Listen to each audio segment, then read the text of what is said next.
बिस्मिल्लाहिर्रहमानिर्रहीम। अस्सलाम वालेकुम स्टूडेंट्स, कैसे आप लोग? खैरियत से हैं? एग्जाम की तैयारी आपकी कैसी चल रही है?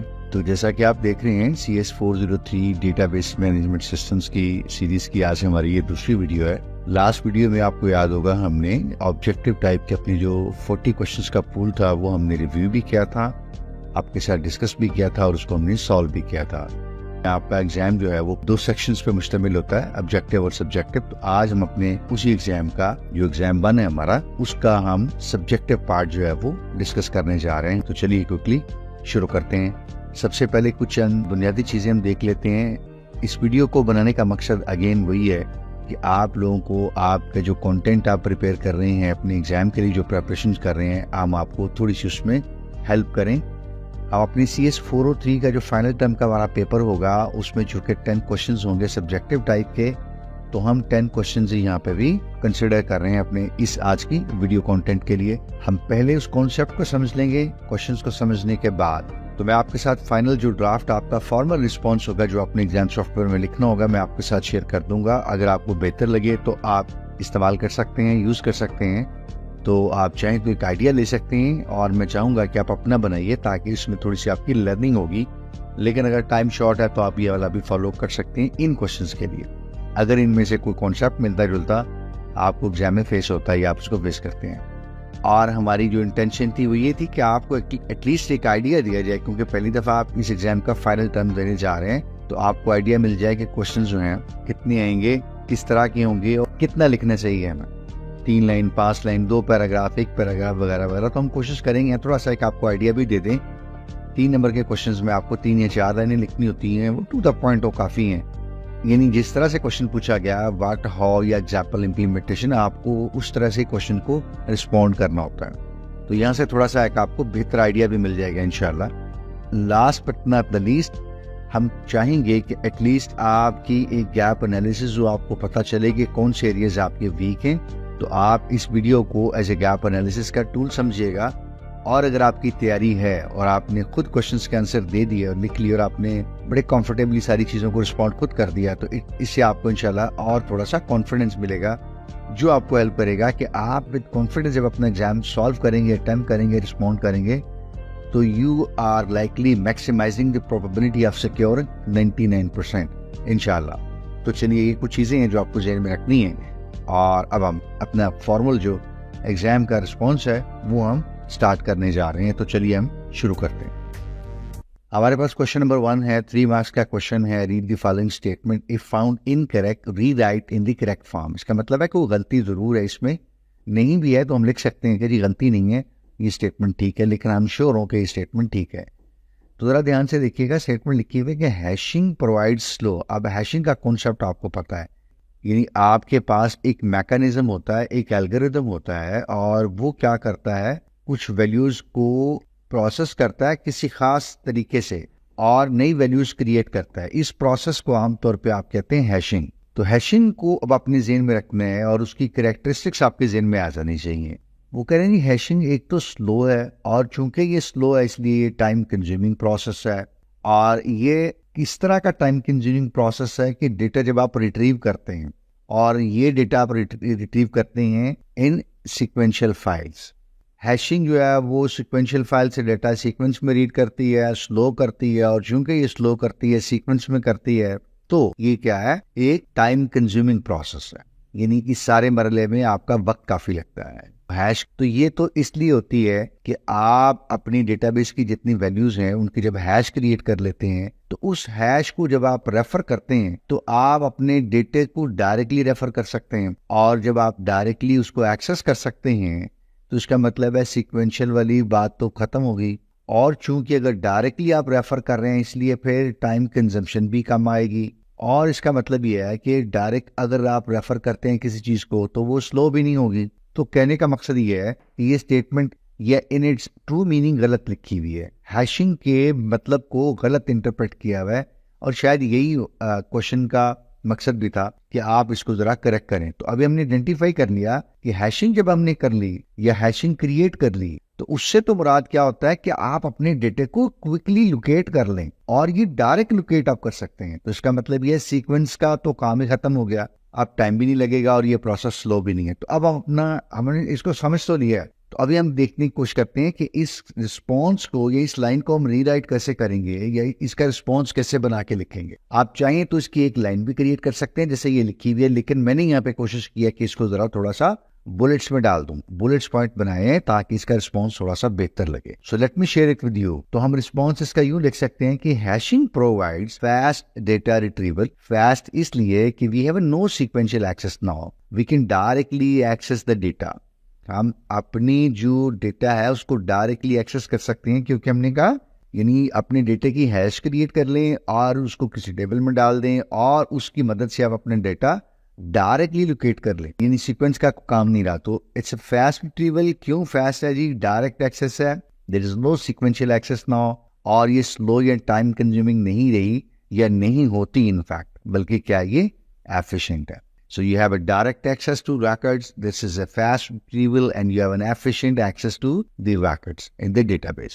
तो आप चाहें तो इसी फॉर्म में एक लाइन भी रीराइट कर सकते हैं, और चाहें तो आप इस तरह बुलेट्स में भी रख सकते हैं। ओके, ये क्वेश्चन नंबर 2 है, name types of views.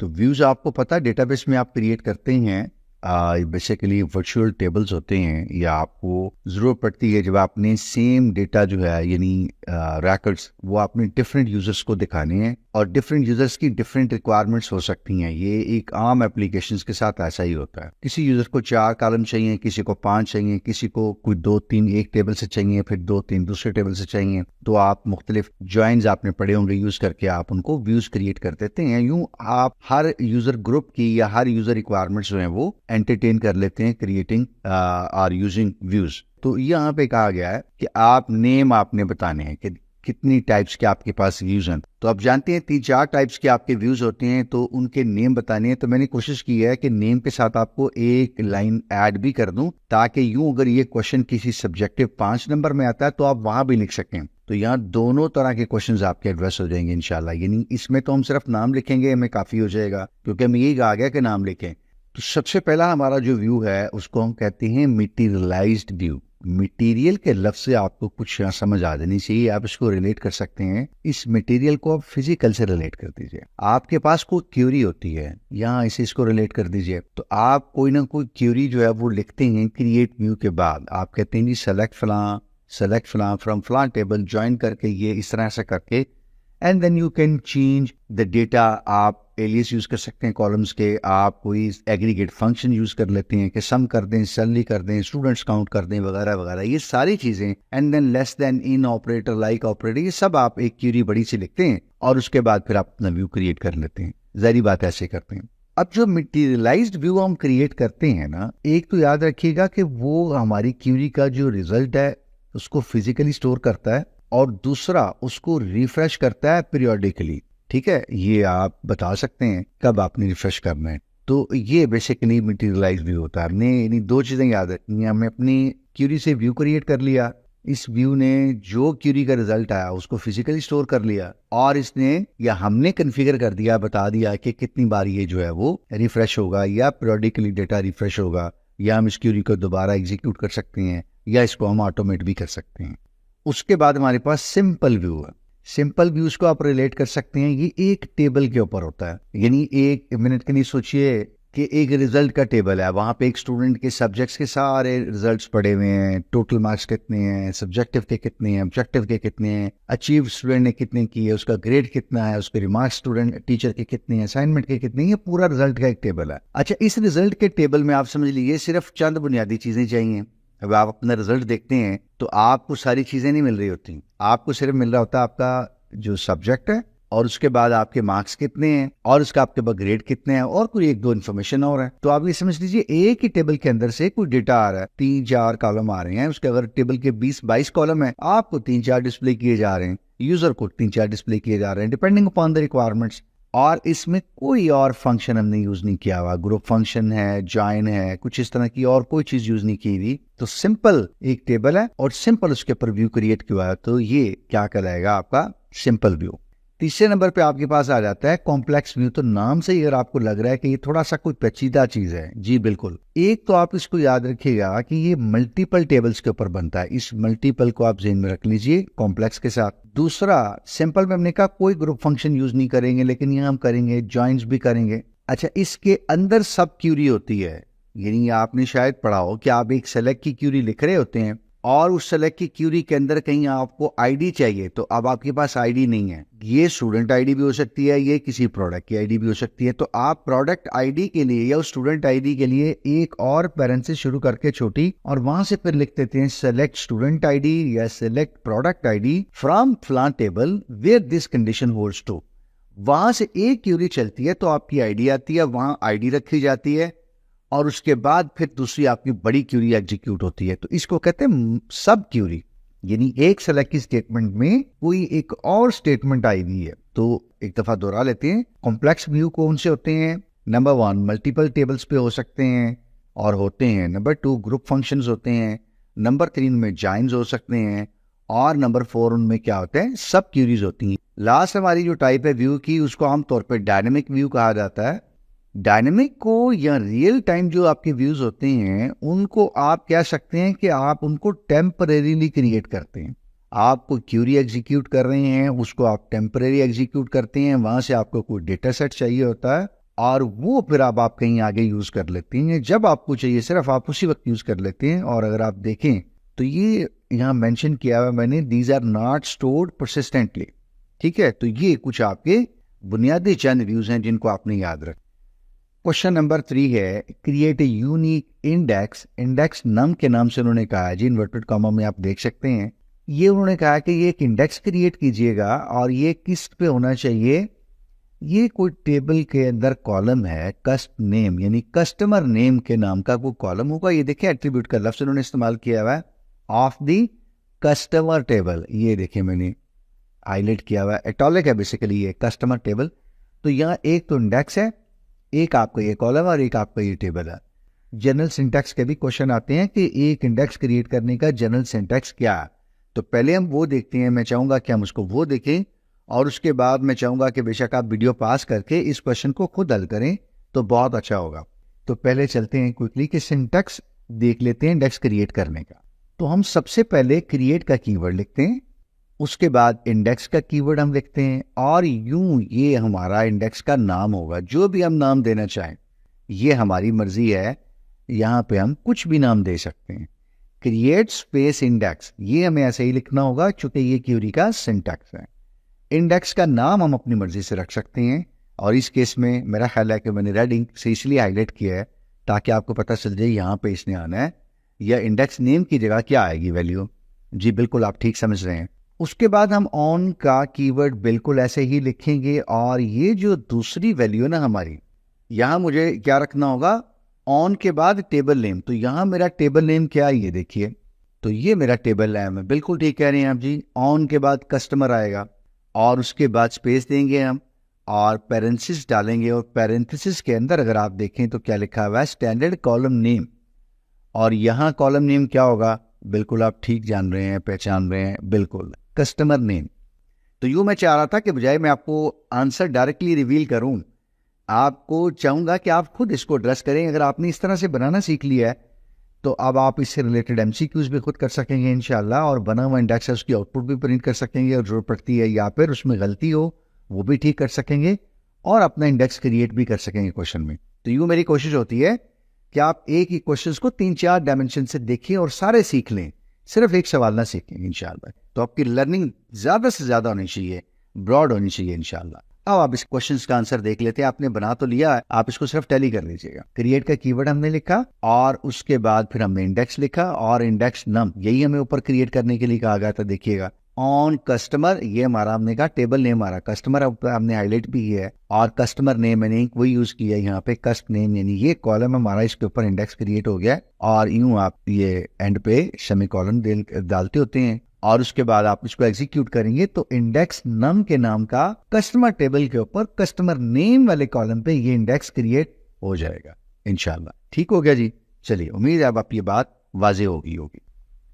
Question number 4 है, एक स्टेटमेंट लिखी हुई है, deadlock occurs when one transaction wants to read from another transaction, ये देखिए जरा, रीड का जो लफ्ज है ना, इसको अपने ज़हन में रखना है। More than one transaction are object at the same time, is the given statement correct? पूछा गया है T1 कोई ट्रांजैक्शन है, उसने एक ऑब्जेक्ट पकड़ा हुआ है, वो रीड कर रही है, अब वो दूसरा ऑब्जेक्ट पकड़ के रीड करना चाह रही है, तो इससे तो रीड करने में तो कोई इशू नहीं है। ये T1 अगर इन दोनों ऑब्जेक्ट्स को रीड करने की कोशिश कर रही है तो रीड में तो कोई प्रॉब्लम नहीं होती, आपको पता है। प्रॉब्लम कहाँ होती है? जी आपने बिल्कुल ठीक कहा, जब आप कुछ राइट कर रहे हो, जब आप कुछ एडिट कर रहे हो, यहाँ प्रॉब्लम होती है असल में। तो कॉन्सेप्ट हमें समझ आ गया कि ये कॉन्सेप्ट तो ठीक नहीं लिखा हुआ। आप रीड कर सकते हैं, आपके पास एक रिसोर्स है, ट्रांजैक्शन ने कहीं से और रीड करना है, जाके रीड कर लें, कोई मसला नहीं है। But the problem comes in जब आप कॉन्करेंटली राइट करते हैं, मॉडिफाई करते हैं, एडिट करते हैं। एक ट्रांजैक्शन डेटा राइट कर रही है, दूसरी भी आती है, उसको एक्सेस करती है कॉन्करेंटली, यानी सिमल्टेनियसली, और वो कहती है मैंने भी राइट करना, हियर कम्स द प्रॉब्लम। तो ये आपने पढ़े भी होंगे, कंकरेंसी जो प्रॉब्लम्स हैं, अगर ये अलाउ की जाती है तो क्या प्रॉब्लम्स होते हैं, क्या कॉन्सिक्वेंसेज होते हैं। The given statement is incorrect. अभी हमने कहा कि रीड के केस में ऐसा नहीं है, तो इसका मतलब ये है कि करेक्ट नहीं है, ये क्या है, इनकरेक्ट है। The given statement is incorrect as reading from multiple source does not create result in deadlock. तो रीड करने से डेडलॉक्स क्रिएट नहीं होते, एक चीज आपने ये बता दी यहाँ पे, ठीक है। अच्छा, दूसरी चीज हमें क्या बतानी है, अब इसकी रीजन, ये देखिए, ये हमने पहला जवाब दे दिया वहां यहां तक। अब हमने जस्टिफाई करना है, इसका आंसर है ये, इस आंसर को हमने थोड़ा सा बताना है, तो इसका पार्ट हम नीचे लिख रहे हैं 2-3 लाइनों में, और आप इसको थोड़ा सा और शॉर्ट भी कर सकते हैं, लेकिन मैंने इतना लिखा है कि एटलीस्ट आप इसको 5 नंबर में भी लिखना चाहें तो लिख सकते हैं, एक आध लाइन इसको शॉर्ट की जा सकती है सेकंड पैराग्राफ की।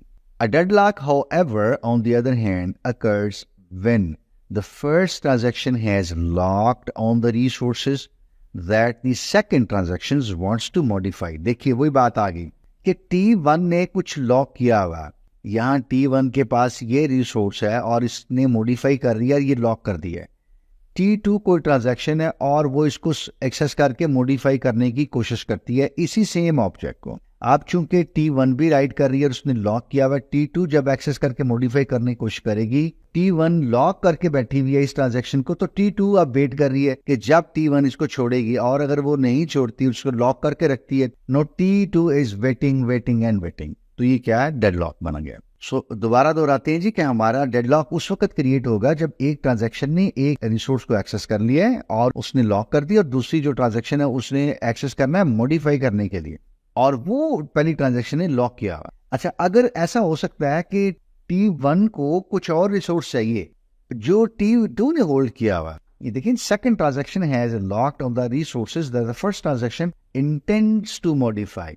तो ये बिल्कुल एक साइकिल की सूरत बनती है, ये आपकी टिपिकल जो है वो डेडलॉक की कंडीशन बन जाती है, जिसको आप शायद इंटरवीन करेंगे तो ही कुछ इसका मसला निकलेगा। ये एक साइकिल क्रिएट हो गया, इसको यहाँ ड्रॉ करने की कोशिश करते हैं आपकी आसानी के लिए। ये देखिए, हमारे पास ये कोई एक रिसोर्स है, मैं इसको R1 कह लेता हूँ। असल में तो ये कोई ऑब्जेक्ट होगा, कोई डेटा आइटम हो सकता है, कोई इंफॉर्मेशन हो सकती है, कोई रिकॉर्ड हो सकता है। आप ये समझ लीजिए कि इसको for the time being T1 ने एक्सेस किया हुआ और इसके ऊपर कुछ वो राइट कर रही है। हमारे पास एक और T2 ट्रांजैक्शन है, और इस T2 ट्रांजैक्शन ने क्या किया हुआ है, ये कोई एक रिसोर्स R2 है, ठीक है, ये लॉक किया हुआ है और इसको मॉडिफाई कर रही है। तो आप T1 जो है वो इसको होल्ड करके रखे हुए, लेकिन T1 को चाहिए R2, और जबकि T2 ने R2 होल्ड किया हुआ है लेकिन उसको चाहिए R1। अब T1 जो है वो R1 को पकड़े हुए है और वो कहती है कि मुझे R2 मिले ताकि मैं अपना काम करूं और उसके बाद रिसोर्स को रिलीज कर दूं। T2 कहती है नहीं, मुझे R2 चाहिए लेकिन मुझे R1 भी चाहिए, मैंने दोनों के साथ को काम करना है। अब वो दोनों ही एक दूसरे को नहीं छोड़ रही, तो ये क्या, एक साइकिल है, एक टिपिकल डेडलॉक है। तो रीड के केस में तो ऐसा कोई मसला नहीं होगा, मॉडिफाई का जो केस होगा उसमें फिर ये प्रॉब्लम होगी, आपका डेडलॉक क्रिएट होगा, ठीक है। तो मेरा ख्याल है आप थोड़ी बात और क्लियर हुई होगी। क्वेश्चन नंबर 5 है, what do you know about the wait for graph. तो ये देखें, अभी मिलते जुलते कॉन्सेप्ट आ गए हैं, ये भी डेडलॉक से रिलेटेड ही है, वेट फॉर ग्राफ। तो अभी हम देखते हैं, ये डेडलॉक बेसिकली डिटेक्ट करने के लिए होता है कि आपका डेडलॉक है या नहीं है। अब wait for graph is a directed graph, ये आपने याद रखना है। एक तो ये डायरेक्टेड है, साइकिल है ना चूंकि, इसलिए इसकी डायरेक्शन होगी use to detect and represent deadlocks. यानी आपने ये देखना है कि कोई 3-4 ट्रांजेक्शन हैं वो कहीं डेडलॉक में कि नहीं आई, तो आप वेट फॉर ग्राफ यूज करेंगे और बता देंगे कि इसमें, यानी दिखा देंगे कि डेडलॉक है या नहीं है, यानी ये आप दिखाएंगे भी और आपको पता भी चल जाएगा, आप डिटेक्ट कर सकेंगे कि डेडलॉक आकर हुआ है या नहीं हुआ। तो ये करता है वेट फॉर ग्राफ। इस ग्राफ में दो चीजें हैं जो आपको याद रखनी है, एक तो नोड्स हैं और ये नोड क्या करते हैं, ट्रांजैक्शंस को रिप्रेजेंट करते हैं, और दूसरे एजेस हैं। ये एजेस क्या रिप्रेजेंट करते हैं कि अगर कोई एक ट्रांजैक्शन वेट कर रही है किसी दूसरी ट्रांजैक्शन के रिसोर्स को या उस रिसोर्स को जो किसी और ट्रांजैक्शन ने ऑक्यूपाई किया हुआ है, लॉक किया हुआ है, तो उस सूरत में वो जो वेटिंग है ना रिसोर्स की, वो ऐसे रिप्रेजेंट की जाती है। अभी हमने इससे पहले बिल्कुल यही चीज ड्रॉ की है, लकीली क्वेश्चन जो है ना वो ऐसे आ जाते हैं एग्जाम में, बट एनीवेज आप उसी को सामने लाइए। तो ये टिपिकल सिचुएशन है कुछ डेडलॉक की। तो if A cycle detected in a graph, यानी आपने वेट फॉर ग्राफ बनाया और आपको एक साइकिल उसमें मिल गया, यानी जैसे अभी हम इससे पहले देख भी रहे थे, इट मीन्स कि एक डेडलॉक आ गया है, a deadlock has occurred, the transaction waiting for each other in a circular chain. ये बिल्कुल हमने भी यही चीज ऊपर बना दी थी, यानी T1 जो है वेट कर रही है कि R2 जो है वो छोड़े T2, और T2 कह रही है नहीं मुझे R2 चाहिए, लेकिन T1 का वो वेट कर रही है कि R1 को आप छोड़ो ताकि मैं दोनों को यूज करके कुछ काम अपना कर लूँ। तो ये हेल्प करता है वेट फॉर ग्राफ। एक तो रिप्रेजेंट करता है नोड और एजेस से हम रिप्रेजेंट करते हैं ट्रांजैक्शंस को और ये वेटिंग को, और दूसरा ये बताता है कि अगर कुछ साइकिल है तो ये ग्राफ में क्या है, अगर साइकिल है तो ये एक्चुअली आपका डेडलॉक अकर हो गया है। Question number 6, how many locking modes are there in the database. तो ये मेरा ख्याल है कुछ डेडलॉक के क्वेश्चंस कुछ ज्यादा यहाँ पे आ गए हैं, थोड़ा सा इंपॉर्टेंट टॉपिक है। कुछ चंद चीजें ही हैं जो आपको आनी है एग्जाम में। इंडेक्स से रिलेटेड क्वेश्चंस बहुत आते हैं, व्यू से रिलेटेड आते हैं, डेडलॉक्स के रिलेटेड आते हैं, ट्रांजैक्शन से रिलेटेड आते हैं। तो ये कुछ कॉन्सेप्ट हैं जो आपके इंपॉर्टेंट हैं, ठीक है, और कुछ जॉइंट्स वगैरह। तो हमें बताने हैं कि जी हम जो डेडलॉक से अवॉइड करते हैं और चीज़ों को लॉक कर लेते हैं, तो लॉक करने के लिए मोड्स जो अवेलेबल हैं वो कितने हैं। तो हमारे पास आमतौर पे 2 मोड्स अवेलेबल होते हैं, आपको याद आ गए होंगे जी, ऑप्टिमिस्टिक और पेसिमिस्टिक। तो ये दोनों मोड्स जो हैं वो कुछ डिफरेंट इनकी असम्पशंस हैं, वो क्विकली देख लेते हैं। तो हमने कहा कि हमारे पास 2 प्राइमरी मोड्स होते हैं, एक ऑप्टिमिस्टिक और पेसिमिस्टिक। जी बिल्कुल, ऑप्टिमिस्टिक की एक जो अप्रोच है ना, ये एक असम्पशन है, वो अपने ज़हन में जरूर रखनी है। ऑप्टिमिज्म आपने देखा होगा, इसका मतलब ये होता है कि आप मस्बत सोचते हैं, आप पॉजिटिव सोचते हैं। तो ऑप्टिमिज्म या ऑप्टिमिस्टिक ये कहती है कि आप क्या करें, आप ये समझ लीजिए कि कॉन्फ्लिक्ट्स होते हैं ना, ये 2 ट्रांजैक्शन के किसी एक रिसोर्स के ऊपर, ये बड़े रेयर होते हैं, तो इसलिए आपको लॉक शॉक की ना बहुत ज्यादा जरूरत नहीं पड़ेगी। ट्रांजैक्शन प्रोसीड विदाउट लॉकिंग, ये देख रहे हैं कि अभी वो शुरू में लॉक नहीं करेंगी। ट्रांजैक्शन जो है ना वो ये समझती हैं, वो ये ज्यूम करेंगी कि नहीं लॉक्स की जरूरत शायद ना हो, चीजें ठीक रहेंगी तो जरूरत नहीं पड़ेगी, कॉन्फ्लिक्ट्स बड़े कम आएंगे, कोई once in a blue moon आ जाए कभी 1 in 1000 या इससे भी शायद कम हो। अब वैलिडेशन इसकी क्या होगी कि ये डेडलॉक आपका आकर हुआ है कि नहीं हुआ, ये जस्ट बिफोर कमिटिंग आपने कुछ काम कर लिया ट्रांजैक्शन ने। अब आपको पता है डेटाबेस में जब आप कोई ट्रांजैक्शन कर लेते हैं तो आपको कमिट करना पड़ता है सेव करने के लिए अपनी ट्रांजैक्शन को परमानेंटली अपनी लॉग फाइल के ऊपर राइट करने के लिए, ताकि नेक्स्ट टाइम वो ट्रांजैक्शन कंप्लीटेड हो और उसका इफेक्ट नजर आए डेटाबेस के अंदर। तो जब आप सेव या कमिट करते हैं उस वक्त ये देखा जाता है कि कोई डेडलॉक तो नहीं आया हुआ, और अगर ऐसा हुआ है तो ये ट्रांजैक्शन क्या कर दी जाती है, रिटायर्ड कर दी जाती है। ये क्या है जी, हमारा ऑप्टिमिस्टिक अप्रोच। दूसरी हमने कहा पेसिमिस्टिक है। अब क्विकली वो भी देख लेते हैं। तो उसकी असम्पशन क्या है, इसके बिल्कुल उल्टा है। वो कहती है जी डेडलॉक्स तो होते ही होते हैं, ये क्या जी थोड़ी सी नेगेटिव सोच है, नहीं जी बस लड़ाई हुई हो, ठीक है। आप क्या कह रहे थे, नहीं ऐसा नहीं है कि जी साहब इत्मीनान रखिए, ऐसा कुछ नहीं होगा मामला, आप इजी फील रहिए, आप कूल रहिए। लेकिन यहाँ पेसिमिस्टिक ये कह रही है कि नहीं डेडलॉक्स तो होने ही होने। तो यहाँ डेडलॉक चूंकि असम्पशन ही है कि होने ही होने, तो इसलिए ट्रांजैक्शन क्या करती है, वो पहले ही लॉक कर लेती है। Lock the resources at the start, वो पहले से वो कहती है मैं बस लॉक कर लूँ, हुआ तो भी ठीक है, लेकिन नहीं हुआ तो भी मैं बस लॉक करूँगी, मुझे पता है ट्रांजैक्शन में कन्फ्लिक्ट हो ही हो, जाने बस मैं लॉक कर लूँगी। तो चूंकि असम्पशन कॉमन की है इसलिए लॉक पहले ही कर लिया गया था स्टार्ट। वो हमने कहा हमने लॉक नहीं किया ऑप्टिमिस्टिक में, हमने शुरू कर दिया अपना काम करना। हमने कहा कभी होता है, रोज थोड़ी होता है, लेकिन यहाँ उसके बिल्कुल बरक्स है मामला। तो यहाँ हमने पहले ही ट्रांजैक्शन से पहले क्या कर लिया, लॉक कर लिया टू प्रिवेंट कन्फ्लिक्ट्स। हमने कहा चलो अगर आ गए तो हम बच जाएंगे। एक तरह से ये भी कदरे अच्छी सोच है। तो हमने क्या किया, holding the lock until the transaction is complete. तो इस वक्त तक हम उस रिसोर्स के ऊपर लॉक रखेंगे जब तक कि हमारी ट्रांजैक्शन कंप्लीट नहीं हो जाती। अब हमने चूंकि लॉक पहले ही ले लिया है तो अब हम बच जाएंगे, हम अपने यानी कॉन्फ्लिक्ट्स में नहीं जाएंगे। लॉक चूंकि पहले ही हमने ले ली थी तो इसलिए कमिट करते हुए हमें ये भी जरूरत नहीं है देखने की कि डेडलॉक आकर हुआ है कि नहीं हुआ। ठीक है, तो ये दो बुनियादी अप्रोचेज हैं, ये दो बुनियादी ये जो लॉकिंग के आपके मोड्स हैं, ये ऑप्टिमिस्टिक और पेसिमिस्टिक, ये दोनों में बुनियादी फर्क क्या है कि दोनों की एजम्पशन डिफरेंट है। मैंने रेडिंग से उनको कोशिश किया थोड़ा सा अलग हाईलाइट करने की, और चूंकि एजम्पशन डिफरेंट है तो दोनों की एजम्पशन की अप्रोच जो है ना वो आगे अप्रोच जो है वो डिफरेंट है, उनकी मैकेनिज्म जो है वो डिफरेंट है। आप दोनों को डिफ्रेंशिएट करना चाहें तो आप इस रिस्पॉन्स की बुनियाद पे आप उन दोनों को डिफ्रेंशिएट भी कर सकते हैं, फर्क भी बता सकते हैं। बेसिकली इस तरह भी क्वेश्चन आ जाता है कि दोनों में बुनियादी क्या फर्क है। अजम्पशन डिफरेंट है और अजम्पशन डिफरेंट है तो इसलिए उनका मैकेनिज्म भी डिफरेंट है। तो यूं क्वेश्चन नंबर 6 हमारा कंप्लीट हुआ। Question number 7, what are the 3 concurrency problems. Concurrency ये है कि आपके पास एक ही रिसोर्स है तो आप मल्टीपल ट्रांजैक्शंस को अलाउ कर रहे हैं कि इनको एक्सेस कर लिया जाए, यानी आप T1 को भी अलाउ कर रहे हैं और आप ट्रांजैक्शन T2 को भी अलाउ कर रहे हैं कि आप रिसोर्स 1 को एक्सेस कर लीजिए। अब ये दोनों अगर एट ए टाइम करेंगे तो फिर ये आपके पास प्रॉब्लम आएंगे, तो इसी को हमने कहा कि ये क्या कॉन्करेंसी प्रॉब्लम्स है। ठीक है, कि सिमल्टेनियसली सेम टाइम एक रिसोर्स एक्सेस हो रहा है दो ट्रांजैक्शन से, तो there be a problem for modifying writing. Reading हमने कहा कोई मसला नहीं। तो जो पहली प्रॉब्लम हमारे पास आती है वो कहती थी लॉस्ट अपडेट प्रॉब्लम।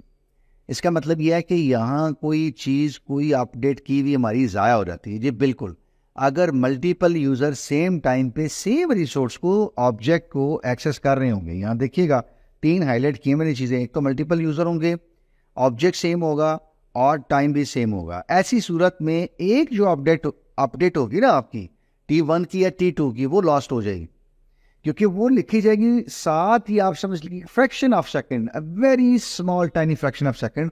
T2 की जब राइट की जाएगी तो T1 की जो है वो ओवर रिटर्न हो जाएगी, तो ओवर रिटर्न होगी तो वो लास्ट ही होगी ना, ज़ाया हो, पता ही नहीं चला T1 ने क्या अपडेट की थी। तो ये क्या है, लॉस्ट अपडेट प्रॉब्लम। अगर हम कंकरेंसी की परमिशन दे दें और उसको कंट्रोल ना करें तो ये पहला प्रॉब्लम क्या होगा, लॉस्ट अपडेट का होगा कि एक ट्रांजैक्शन की अपडेट लॉस्ट हो जाएगी, दूसरी की ओवर रिटर्न। क्यों हम अलाउ कर रहे हैं दोनों को सेम टाइम पे? ऐसा करने से ये पहला नुकसान हो रहा है हमारा, या हो सकता है पोटेंशियल जो है वो प्रॉब्लम हो सकती है। Second, uncommitted updates. इसका मतलब ये है कि अपडेट तो एक ट्रांजैक्शन ने की है, सेव नहीं की हुई, इसलिए कहा हुआ अनकमिटेड। तो अपने ये लफ्ज ज़हन में रखना है, इससे आपका आइडिया क्लियर हो जाएगा। क्या हुआ, एक ट्रांजैक्शन ने कुछ अपना काम कर दिया लेकिन उसने डज नॉट कमिट, उसने भी अपडेट नहीं किया। अब क्या हुआ, सेकंड ट्रांजैक्शन आई और उसने वो अनअपडेटेड या इनकंसिस्टेंट स्टेट वाला जो डेटा था वो पकड़ा और उसके ऊपर रिलाय किया और उसको यूज कर लिया और कोई अपनी इनकंसिस्टेंट डेटा इनपुट किया। तो इसका मतलब है जो रिजल्ट्स निकलेंगे वो भी क्या होंगे, इनकंसिस्टेंट होंगे, यकीनन गलत होंगे ना। आपने किसी एम्प्लॉय की सैलरी को थोड़ा बहुत अपडेट कर दिया और अभी आप सोच रहे हैं कि नहीं इसको वापस कर दें, इसको चेंज ना करें, सेव नहीं किया। वो जो इंटरमीडिएट इनकंसिस्टेंट उस बंदे की सैलरी अपडेट हुई हुई है वो किसी और ट्रांजैक्शन एक्सेस कर ली और उसने वो सैलरी ले ली। अब आपका ज़हन बना बाद में कि नहीं इसकी जरूरत नहीं है, इसको कमिट ना करें, भी रहने दीजिए। आपने सैलरी 10,000 से 12,000 की थी, वो आपने दोबारा 10,000 कर दी। जो दूसरी जो ट्रांजैक्शन उसने सैलरी लेके उसके ऊपर टैक्स कैलकुलेट करना था ना, अब वो गलत कैलकुलेट हो गया है। तो अब ये क्या है, अनकमिटेड अपडेट। इससे भी प्रॉब्लम होती है। या आप ये समझ लीजिए कि कंकरेंसी को अगर हम अलाउ करें और कंट्रोल ना करें तो जो दूसरी तरह की प्रॉब्लम हो सकती है वो क्या, अनकमिटेड अपडेट। एक ट्रांजैक्शन ने डेटा चेंज किया, अपडेट नहीं किया, सेव नहीं किया, कमिट नहीं किया, उसको वहीं छोड़ दिया, इनकंसिस्टेंट। ठीक है, दूसरी ट्रांजैक्शन ने वही कंक्लूडेड डेटा निकाल दिया कंकरेंट एक्सेस करके और उसको यूज कर लिया और उसके ऊपर कोई डिसीजन कर लिया, तो वो इनकंसिस्टेंट डेटा निकला, इनकंसिस्टेंट या इनकरेक्ट कंक्लूजन निकले, इनकरेक्ट या वो जो डिसीजन हुआ वो बिल्कुल ठीक नहीं हुआ। तीसरा प्रॉब्लम, इनकंसिस्टेंट एनालिसिस। ये हमारा थर्ड प्रॉब्लम है कंकरेंसी का। अगर हम अलाउ करें और कंट्रोल ना करें तो आप एक क्यूरी लिख रहे हैं और उसको आप एग्जीक्यूट कर रहे हैं, तो आपकी जो क्यूरी जिन टेबल्स में से डेटा ला रही है उन टेबल्स के अंदर डेटा इस वक्त ही अपडेट हो रहा है। इधर डेटा अपडेट हो रहा है, इधर आपकी क्यूरी डेटा लेने गई है, या डेटा डिलीट हो रहा है, कोई और डेटा इंसर्ट हो रहा है, या डेटा डिलीट हो रहा है और क्यूरी इस वक्त चल रही है आपकी। अब आपकी क्यूरी अगर डेटा ले आई है तो वो डेटा भी गलत है, इनकंसिस्टेंट है। क्यों, अभी दूसरी जो साइड से डेटाबेस की अपडेट चल रही है, रिकॉर्ड इंसर्ट हो रहे हैं, डिलीट हो रहे हैं। ठीक है, तो ये भी क्या है, एक इनकंसिस्टेंट डेटा आप लेके आए हैं और इसकी बुनियाद पे आगे कोई भी आप एनालिसिस करेंगे इनकंसिस्टेंट होगा, गलत होगा, इनकरेक्ट होगा, वो ठीक नहीं होगा। आप एग्जाम्पल देना चाहें दे सकते हैं, लेकिन इतना भी लिख सकें कुछ जो हाईलाइट किया मैंने टेक्स्ट वो सिर्फ आपकी आसानी के लिए कि उसमें अगर आप देखें कि changes occurring in the underlying table, जिनसे डेटा आ रहा है वो टेबल्स उनके अंदर चेंज हो रहा है, कब, जब आपकी क्यूरी एग्जीक्यूट हो रही है उस वक्त। ये यहाँ पे की फैक्टर है। और दूसरा की फैक्टर क्या है जी, डेटा या तो अपडेट हो रहा है, इंसर्ट रिकॉर्ड हो रहे हैं, अपडेट हो रहे हैं, या फिर डिलीट हो रहे हैं उसी क्यूरी की एग्जीक्यूशन के दौरान। तो एटलीस्ट ये आपने हाईलाइटेड टेक्स्ट को भी ज़हन में रख लिया तो आप इसे अपना रिस्पॉन्स जनरेट कर सकते हैं। आप चाहें तो ये ला ले सकते हैं, आप चाहें तो इसको थोड़ा सा शॉर्ट करके लिख सकते हैं, 2 या 3 लाइनों में कम से कम जरूर लिखिएगा। यानी कंकरेंसी एक्सेस के जो प्रॉब्लम्स हैं, पोटेंशियल प्रॉब्लम्स, वो हमने एड्रेस कर दिए क्वेश्चन नंबर 7। क्वेश्चन नंबर 8 है जी, write down 5 features of views. Views के कुछ 5 फीचर आपने लिखने हैं। पहले बात कर चुके हैं कि व्यू क्या है, आपके यूजर्स की नीड्स को देखते हुए सिमिलर डेटा में या सेम डेटा में आप डिफरेंट व्यूज क्रिएट कर लेते हैं या डेटे को मुख्तलिफ तरीकों से रिप्रेजेंट कर लेते हैं। सेम डेटा आप डिफरेंट तरीकों से डिफरेंट यूजर्स के लिए उनको आप क्या करते हैं, प्रेजेंट कर लेते हैं। तो ये जो डिफरेंट प्रेजेंटेशन है डिफरेंट यूजर्स के लिए, ये क्या लाती है, व्यूज। और ये हम क्रिएट कर लेते हैं अपने मुख्तलिफ टेबल्स के ऊपर से। एक अभी हमने देखा था इससे पहले कि हम सिंपल भी कर सकते हैं, कॉम्प्लेक्स भी कर सकते हैं, जॉइंट्स भी लगा सकते हैं और भी बहुत से कुछ काम कर सकते हैं व्यूज के साथ। तो अभी हमें सिर्फ कहा गया कि आप 5 फीचर्स लिखिए। तो पहला फीचर अभी जैसे हम बात कर रहे थे कि इसकी डेफिनेशन ये है कि आपके पास एक वर्चुअल टेबल होता है और आप डेटे को रिप्रेजेंट करते हैं, व्यू करवाते हैं मुख्तलिफ यूजर्स को सेम डेटा मुख्तलिफ तरह से। तो it is basically a different representation of the same data to different users. तो ये पहली इसकी फीचर क्या है, ये एक वर्चुअल रिप्रेजेंटेशन है। दूसरी क्या है, ये असल में हमारे पास क्यूरीज की डेफिनेशन होती है। हम मुख्तलिफ क्यूरीज लिखते हैं ना, डिफाइन करते हैं और उनसे फिर डेटा निकालते हैं, एक्सट्रैक्ट करते हैं, डिराइव करते हैं। तो वो हम उनके ऊपर व्यूज क्रिएट कर लेते हैं। देखें, हम अपनी क्यूरीज के लिए अलग अलग टेबल तो नहीं बनाएंगे ना कि हम अपनी 10 क्यूरीज लिखनी है तो जाके पहले 10 टेबल क्रिएट करें और फिर जाके क्यूरीज लिखें ताकि ये डेटा वहां जाए। नहीं, हमें जरूरत नहीं है। हम आए रोज डेटाबेस के साथ सैकड़ों क्यूरीज लिखते हैं तो हम हर वक्त तो फिर टेबल ही बना रहे होंगे, नहीं, ऐसा नहीं है। तो क्यूरी डेफिनेशन के लिए जो डेटा जाना है वो भी उसके लिए हम क्या करते हैं, क्विकली एक व्यू बनाते हैं सिंपल और उसमें डेटा भेज देते हैं और हम उसको यूज कर लेते हैं। तो यूं हम क्यूरी के साथ जो है वो व्यूज को सामने डेटा रिप्रेजेंटेशन के लिए डाल लेते हैं। We don't need to create as much table as we have number of queries in our database. तो ये एक बड़ा पावरफुल फीचर है। थर्ड क्या है, अब आपने अपने डेटा के अंदर से कोई सबसेट लेके आना है। इससे पहले हम बात कर रहे थे आपके रिजल्ट का टेबल हो सकता है जिसमें assignment, grade, GDB, mid term, final term के सारे मार्क्स डिफरेंट कॉलम में लिखे हुए हैं। उसके आगे लिखा हुआ टोटल भी लिखा हुआ है, ग्रेड भी, सब कुछ। लेकिन आपको अगर 2, 3, 4 कॉलम चाहिए तो उस बड़े सेट के अंदर से सब सेट चाहिए, पर वहां सिर्फ लिखा हुआ है जी स्टूडेंट के मार्क्स लिखे हुए 89। अब 89 को अपनी ट्रांसफॉर्म करना है, रिप्रेजेंट करना है कहीं किसी स्क्रीन के ऊपर, फॉर्म के ऊपर एज ए ग्रेड, तो आप कर सकते हैं। तो व्यूज जो है it's powerful way of subsetting data या subset selection from the superset of data. और एक और तरीका जैसे हमने कहा कि मिसाल दी अभी कि नंबर लेके हम फ्रंट एंड के ऊपर डिसाइड कर सकते हैं यूजर्स व्यू के ऊपर कि यहाँ पे ये जो केस है ये किस ग्रेड का है, तो हम नंबर ही ना रख के ग्रेड हम अपनी व्यू में कैलकुलेट करके यूजर को दे दें, हम वहां ग्रेड शोर ना कर रहे हो, मुमकिन है। तो this is a simple example of transformation. ये वही डेटा है, हमने इसकी ट्रांसफॉर्मेशन कर दी है। Security, yes, another wonderful feature is कि आप यूजर को एक्सेस ही नहीं देते या यूजर की एप्लीकेशन को वो जाए और फिजिकली टेबल के साथ जाके कोई एक्सेस करे डेटा रिट्रीव करने के लिए। नहीं, ऐसा नहीं है। आप व्यूज क्रिएट कर लेते हैं। No, view is intermediate between your tables and the user और यूजर एप्लीकेशन। वो यूजर की एप्लीकेशन वहां व्यू तक आती है, डेटा ले लेती है। Your tables are kept in isolation. Directly isolation तो हम नहीं कह सकते क्योंकि व्यूज तक डेटा जा रहा है, बट इन द सेंस के वहां उनको एक्सेस नहीं किया जा रहा। तो इट्स वेरी पावरफुल फीचर कि आपका जो डेटाबेस है it's more kind of secure, no security हो जाती है। और जैसे हमने कहा कि हमें अगर क्यूरीज कॉम्प्लेक्स भी लिखनी पड़ती हैं तो हम यहाँ लिख सकते हैं अपनी व्यू के अंदर, we can make things simplified for us. और लास्ट, डेटा मैनिपुलेशन भी हम कर सकते हैं। ठीक है, व्यूज सपोर्ट करते हैं आपके मैनिपुलेशन ऑपरेशंस जो हैं, यानी अपडेट, इंसर्ट और डिलीट। यूजर एंड के ऊपर वो कोई रिकॉर्ड, कोई प्रोडक्ट, कोई चीज अपडेट डिलीट कर सकते हैं, ठीक है, करना चाहें तो। तो ये कुछ बुनियादी फीचर्स थे जो हमारे व्यूज से रिलेटेड थे। ठीक है, तो आपको एमसीक्यूज में भी अगर कुछ आते हैं आप देख सकते हैं कि व्यूज क्या काम करते हैं, और अगर कहीं कुछ लिखा जाता है या आपको कहा जाता है कि व्यूज के फीचर खुद से लिखिए तो भी आप लिख सकते हैं। ठीक है, इसके अलावा भी कुछ है, आपको ये ड्रॉप करना चाहिए और अपना कोई फीचर रिसर्च करके ऐड करना चाहिए, आप कर सकते हैं। ये चूंकि बहुत सिंप्लीफाइड है इसलिए मैंने यहाँ पे शेयर किए हैं। कंसिडरिंग एन एवरेज स्टूडेंट, तो यूं ये हमारा क्वेश्चन नंबर 8 जो है वो एड्रेस हो गया। Question number 9, write down the syntax of in clause and provide an example. अच्छा, ये क्वेश्चन तो था सिंपल एक पास पेपर से कि जी इन क्लॉज की एग्जांपल लिखें, लेकिन मैंने सिंटैक्स भी लिया, इंटेंशनली इसमें ऐड किया, इस क्वेश्चन को चेंज किया और एग्जांपल भी हम करेंगे। तो मैं चाह रहा हूं कि आपको थोड़ा सा इनेबल करूं, कॉपी पेस्ट ना कराता जाऊं। ठीक है, आपको किसी काबिल बनाऊं इंशाल्लाह कि आप खुद से चीजों को एड्रेस करें। तो हम क्या करते हैं, सबसे पहले इन क्लॉज का सिंटैक्स जो है उसको थोड़ा सा यानी याद करने की कोशिश करते हैं, उसके बाद फिर मैं रिवील भी करता हूं। इनमें हम क्या करते हैं, आपको याद होगा हमने कहा था कि मल्टीपल और से हम बच जाते हैं। बजाय हम लिखें कि ए स्टूडेंट का जो ग्रेड है वो ए में हो या बी में हो और सी में, नहीं, ऐसा नहीं। हम कहते हैं कि हम इन लिख लेते हैं और उसके बाद सारी अपनी कंडीशंस दे देते हैं। कुछ थोड़ा सा शायद ब्लर से याद आ रहा हो। तो हमारी क्यूरी क्या बनती होती थी, सेलेक्ट फ्ला फ्ला फ्ला कॉलम फ्रॉम फ्ला table where grade in 11 12 13 14 where department in sales marketing etcetera where student grade it A plus B plus B minus etcetera. ठीक है जी, तो ये where city in Lahore Karachi Islamabad वगैरह वगैरह। तो अब हम देख लेते हैं अपना जनरल सिंटैक्स। मैं जरा इसको रेज कर देता हूं जी।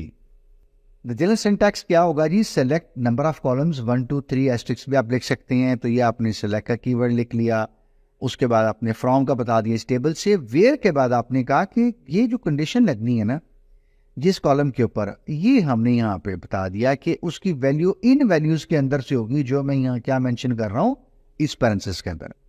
वैल्यू 1 कॉमा सेपरेट वैल्यू 2 3 4 5 6 7 8 जितनी भी देना चाहे दे सकते हैं। हम जितनी एग्जाम्पल कर रहे थे स्टूडेंट ग्रेड की, तो वो यहाँ पे आएगा स्टूडेंट ग्रेड, इन के बाद आगे आप वैल्यूज देंगे 1 2 3 4 5 6। Employ grade, city name Lahore Karachi Islamabad, आपकी वैल्यूज 1 2 3 4 इन के बाद पैरेंथेसिस के अंदर आएंगी। ठीक है, तो ये क्या है, हमने जनरल सिंटैक्स हमने देख लिया है। अब मेरा ख्याल है कि बहुत सारे स्टूडेंट आप में से इन क्लास के एग्जाम्पल खुद बना सके होंगे या बना चुके होंगे। तो एक दफ़ा हम फॉर्मल देख लेते हैं। सेलेक्ट एस्ट्रिक, हमने सारे के सारे कॉलम जो हैं वो टेबल से रिट्रीव कर लिए इसलिए, और ये टेबल है एम्प्लॉयज़ का, कोई हाइपोथेटिकल टेबल आप स्टूडेंट्स का ले सकते हैं। वेयर मैं ज्यूम कर रहा हूँ इसके अंदर एक डिपार्टमेंट का टेबल है, ये वाला डिपार्टमेंट का टेबल, तो ये मैं ज्यूम कर रहा हूँ। इसके अंदर हम चाह रहे हैं वो डेटा निकालें, वो सारे रिकॉर्ड्स निकालें और उनकी सारी वैल्यूज आए। इनका कीवर्ड मैंने बोल्ड किया हुआ है, जो सेल्स के लोग हैं, मार्केटिंग के हैं या ऑपरेशंस के हैं, यानी जिनका डिपार्टमेंट सेल्स है, मार्केटिंग है या फिर ऑपरेशंस है। तो ये इन हमने अपने इस एग्जाम्पल में इस तरह से यूज करनी है। क्वेरी लिखी हुई क्या कर रही है, आप बता सकते हैं कि जी एम्प्लॉयज के टेबल से ये सारे कॉलम्स रिट्रीव कर रहे हैं हम, जबकि कंडीशन हमारी ये है कि डिपार्टमेंट्स उन एम्प्लॉयज का सेल्स हो या मार्केटिंग हो या फिर ऑपरेशंस हो, उन एम्प्लॉयज का डेटा आ जाएगा हमारे पास। ये अगर क्वेरी लिखी हो तो हम उसका जवाब इस तरह से भी दे सकते हैं, उसको एक्सप्लेन कर सकते हैं। और अगर हमें ये क्वेरी खुद लिखनी पड़ रही हो तो भी हम लिख सकते हैं। या ये भी कहा जा सकता है कि क्वेरी ऐसे लिखिए कि एक एम्प्लॉय का टेबल है, सेल्स मार्केटिंग और ऑपरेशंस के डेटा आना चाहिए सिर्फ, और कुछ भी नहीं बताया हुआ। तो अब आपको पता होना चाहिए कि ये जो कंडीशन है ये मल्टीपल और की है, और मल्टीपल और हम किससे हैंडल करते हैं, अपनी इन से, यानी इन के कीवर्ड से। ठीक है, तो मैंने कोशिश की है कि 3-4 जो क्वेश्चन इससे बनेंगे एटलीस्ट मैं आपको वो बता रहा हूं किस तरह से एड्रेस करने हैं। ये देखिए क्वेश्चन हम यानी शायद 10 ही कर रहे हूं, लेकिन अल्टीमेट आपके क्वेश्चन जो है ना वो 20 25 30 इंशाल्लाह एड्रेस हो रहेंगे, क्योंकि हर क्वेश्चन को हम 2-3 एंगल से एस्पेक्ट से देखने की कोशिश कर रहे हैं। और मैं चाह रहा हूं कि आपकी तैयारी भरपूर और ज्यादा से ज्यादा हो, आप इस वीडियो से बहुत बेनिफिट उठाएं इंशाल्लाह। तो ये हमारा क्वेश्चन नंबर 9 था। सिंटैक्स हमने देख लिया, एक एग्जाम्पल कर ली, और एक क्वेश्चन अगर डेटा निकालना पड़ता है क्यूरी लिख के तो हमने खुद कर लिया है। ठीक है, और क्यूरी अगर आती है तो हमने इसको एक्सप्लेन कैसे करना है। लास्ट हमारा क्वेश्चन है question number 10, what is the transaction, कि एक ट्रांजैक्शन क्या होती है। हमारे पास थ्योरेटिकल नेचर का थोड़ा सा, और ACID जो प्रॉपर्टीज आपको याद हो हमने इसी सब्जेक्ट का जो पूल किया था ऑब्जेक्टिव का, उसमें भी आया था। तो ये देखें किस तरह से क्वेश्चन जो है वो कॉन्सेप्ट रिलेटेड है कि अगर आपका एक साइड से कॉन्सेप्ट अच्छा है तो ऑब्जेक्टिव या सब्जेक्टिव कहीं पे भी आप उसको एड्रेस कर सकते हैं।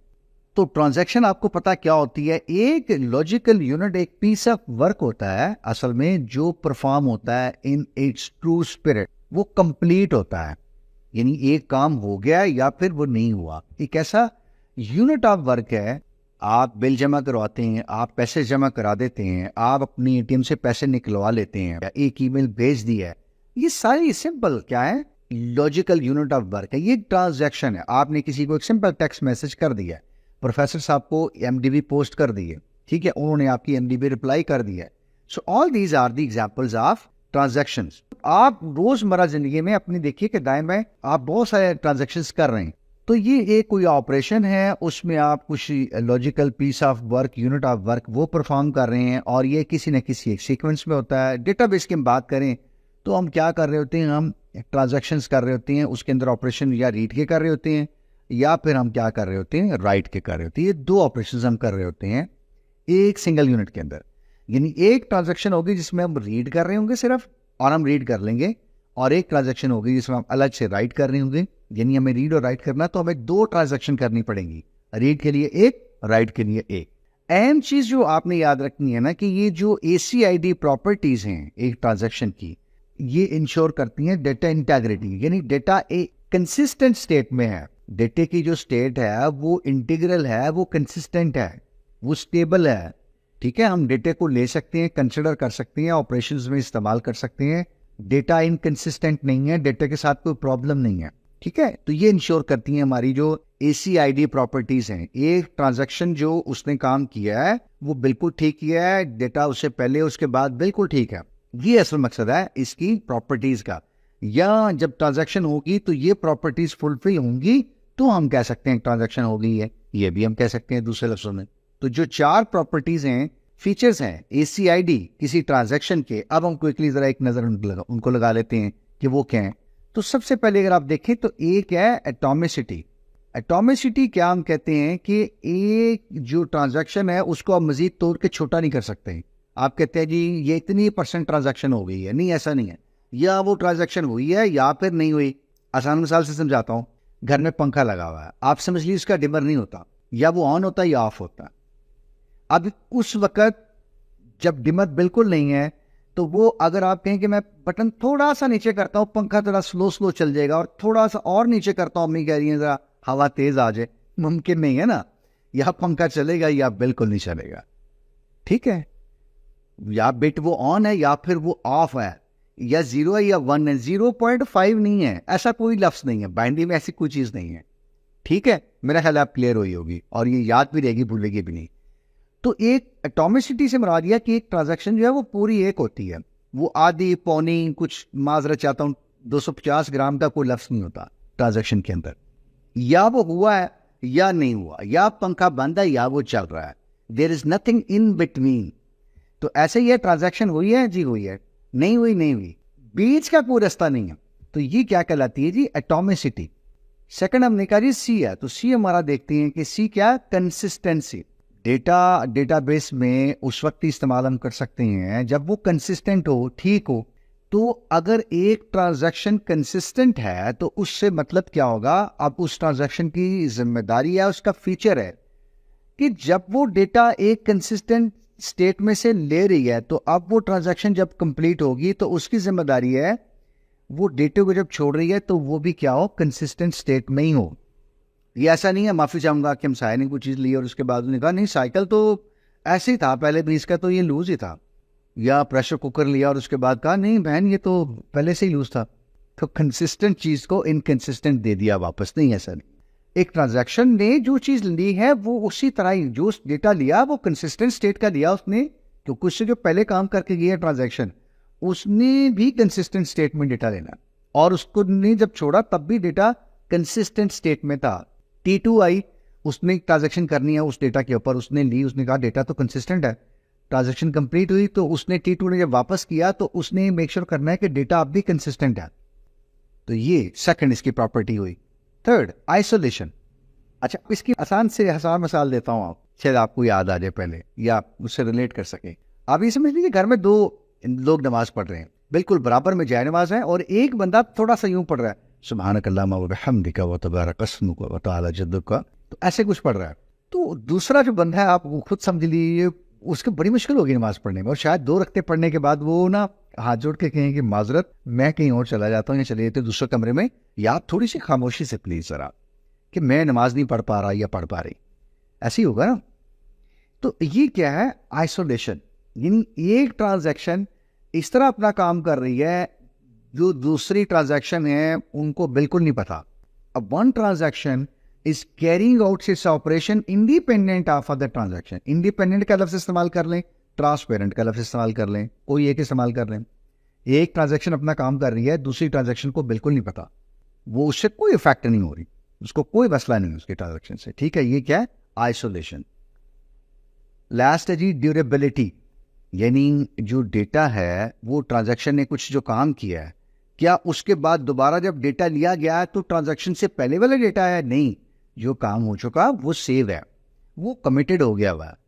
आपने सैलरी 10,000 से किसी की लकीली अगर बढ़ गई 12,000 कर दी है, वैसे तो बहुत मुश्किल है इस मुल्क में, लेकिन चले somebody is lucky enough, तो वो 12,000 रुपये अब आपने जब दोबारा टैक्स कैलकुलेट करने के लिए सैलरी एक्सेस किया तो 10,000 नहीं आएगी साहब, आपने 12 करती है, 12 ही आएगी, वो सेव हो गया। दैट इज ड्यूरेबिलिटी, कि वंस किसी ट्रांजैक्शन ने डेटा लिख दिया है, अपडेट कर दिया है, वो अब सेव हो गया है, वो अपडेटेड डेटा, कमिटेड डेटा मिलेगा, ये किसी किस्म का कोई प्रॉब्लम नहीं होगा। अब आपका सिस्टम डाउन हो गया, रीस्टार्ट हो गया, दोबारा आए तो सैलरी 12,000 पे है। कई एम्प्लॉय को आप कहें कि नहीं यार तेरी किस्मत ही माड़ी है, सैलरी तो हमने 12,000 कर दी थी, बिजली चली गई थी, अब तुम्हारी 10,000 ही रहेगी। ड्यूरेबिलिटी से मुराद क्या है कि वो ट्रांजैक्शन जिसने काम अपना कर लिया उस डेटा के ऊपर, no that data has been updated, और जब भी वो डेटा यूज करेगी एप्लीकेशन या कोई भी और ट्रांजैक्शन, तो वो अपडेटेड ही मिलेगा। ठीक है, एटॉमिसिटी वो पूरी एक है, हुई है या नहीं हुई, इसके इन बिटवीन कोई चीज नहीं है। कंसिस्टेंट, उसने डेटा कंसिस्टेंट स्टेट से लिया और कंसिस्टेंट स्टेट में ही वापस किया। आइसोलेशन, वो अपना काम अलग कर रही है, दूसरी ट्रांजैक्शंस को उससे कोई मसला नहीं है, वो ट्रांसपेरेंट या फिर अलग आइसोलेशन में काम कर रही है। एंड ड्यूरेबिलिटी, जो ट्रांजैक्शन ने अपडेट कर दी है वो आप कमिटेड हो गई हैं, सेव हो गई हैं, चाहे आप सर्वर 2 दिन बंद रहे, खुदा न खास्ता बत्ती चली जाए, इंटरनेट डिस्कनेक्ट हो जाए, नो प्रॉब्लम एट ऑल, जब आप दोबारा डेटा एक्सेस करेंगे तो आपको अपडेटेड ही मिलेगा।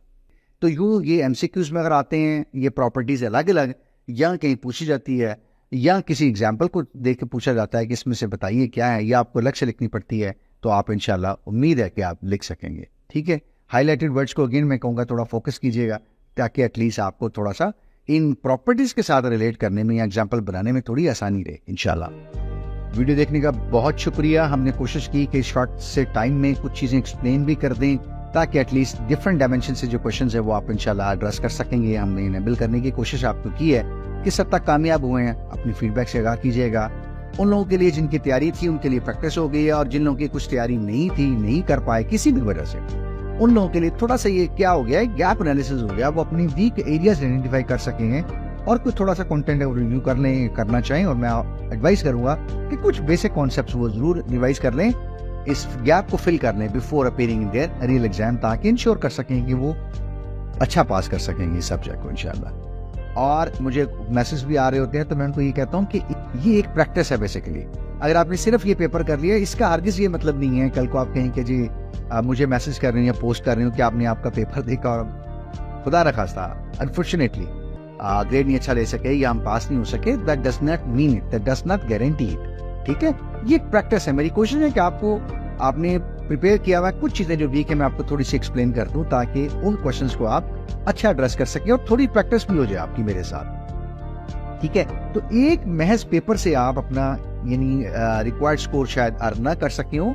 हाँ, आप ये कह सकते हैं कि आपने 5, 10, 15, 20% शायद स्कोर अपना अपलिफ्ट कर लिया हो, और वीक एरियाज आपने आइडेंटिफाई कर लियो। जो चीजें आपको समझ नहीं आ रही थी वो आप मेरे साथ आपने समझ ली हैं, वो आपने अंडरस्टैंड कर ली हैं।